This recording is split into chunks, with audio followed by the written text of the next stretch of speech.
1947 সালে গৃহীত হয়েছিল বর্মী জাতীয় সঙ্গীত।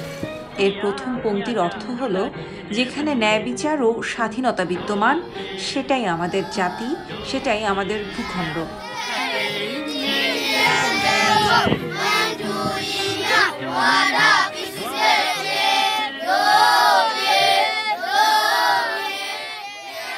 তাদের রোহিঙ্গা শিক্ষক, তিনি বাচ্চাদের গাওয়া অংশের অর্থ কি তার ব্যাখ্যা দেন। মানে আজাদিটা সবার জন্য, কোনো একটা সেখানে মানে যে লোক আছে, যে মানুষগুলো দেশের মধ্যে একটা দেশে মায়ানমারে মানে বসবাস করে, তাদের জন্য সমান অধিকার। প্রত্যেক উদ্বাস্তু জানে তারা যেখানে বেড়ে উঠেছে সেখানেই তাদের ফিরতে হবে। এটা প্রত্যেক উদ্বাস্তুর হৃদয়ে রয়েছে। সারা বিশ্বে একই চিত্র। তারা সহিংসতা থেকে বাঁচতেই পালিয়ে আশ্রয় নিয়েছে। মিয়ানমারে তারা প্রজন্মের পর প্রজন্ম কাটিয়েছে। তাদের আইনি অধিকার ছিল না নাগরিকত্ব, কিন্তু সেখানে তাদের জীবন, সংস্কৃতি ও ইতিহাস রয়েছে।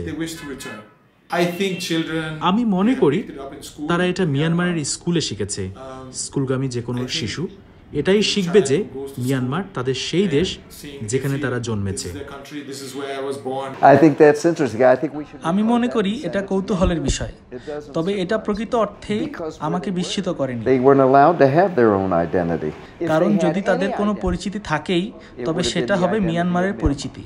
যেহেতু জাতিসংগীত হিসাবে মাতৃভাষা ভিন্ন হতে পারে, তার জাতীয় যেই ভাষা, সেই ভাষা কিন্তু সেই আঁকড়ে নিবে। এটা হলো এক।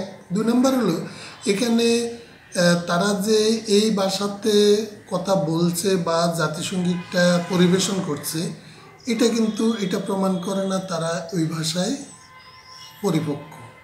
এখানে কিন্তু তাদেরকে জাতীয় সঙ্গীতটা রপ্ত করা হয়েছে।